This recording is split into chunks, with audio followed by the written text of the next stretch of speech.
के सूबा सिंध में मौजूद मोहनजोदाड़ो तहजीब दुनिया के कदीम तरीन स्ट्रक्चर एहराम मिस्र से भी ज्यादा कदीम है। पाकिस्तान, अफगानिस्तान और इंडिया के कम से कम 10 लाख मुरब्बा किलोमीटर पर फैली उस वक्त की मिस्री और मेसोपोटामिया तहजीबों के मजमूई हुजम से भी बड़ी थी।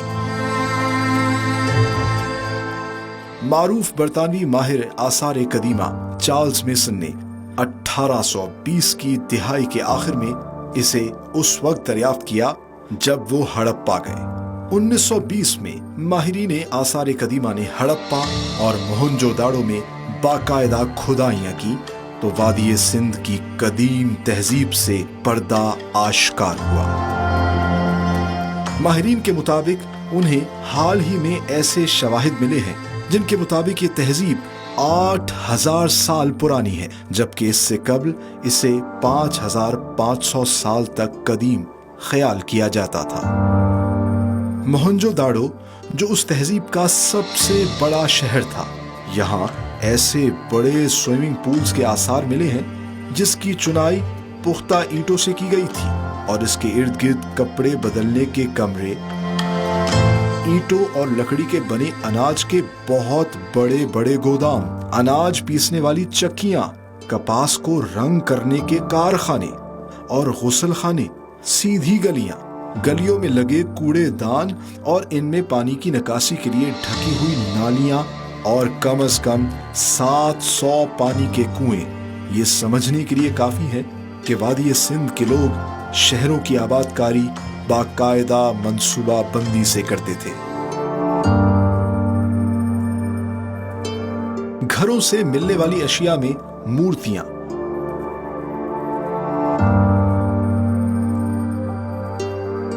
बर्तन, बहुत मामूली हथियार, मालाएं कसरत से मिले, जेवरात जबकि शगरफ, सिंदूर और सुरमा कॉस्मेटिक्स के तौर पर इस्तेमाल किया जाता था।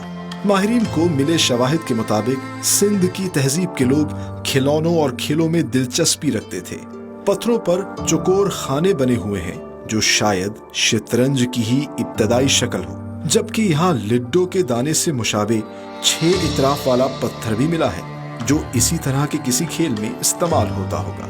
इसके अलावा पीतल की बनी हुई एक ऐसी लड़की की मूर्ति भी है जो बज़ाहिर रक्स कर रही है। दाढ़ी वाला एक बादशाह और गारे से बनी हुई बैलगाड़ी भी है।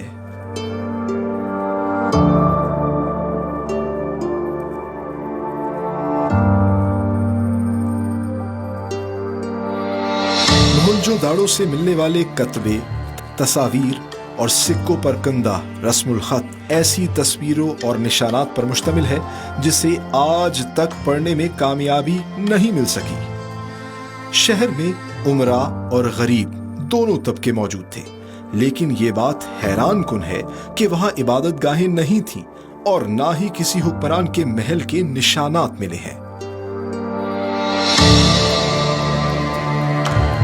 मोहनजोदाड़ो में अचानक जिंदगी कैसे खत्म हो गई, इस हवाले से माहिरीन अभी तक किसी जंग, आग या सैलाब के शवाहिद तक नहीं पहुंचे, बल्कि ऐसा लगता है कि सिंध, घाघरा और हाकड़ा दरियाओं के रुख बदलने से इन शहरों की मईशत तबाह हो गई और रफ्ता रफ्ता यहाँ जिंदगी मादूम होती चली गई।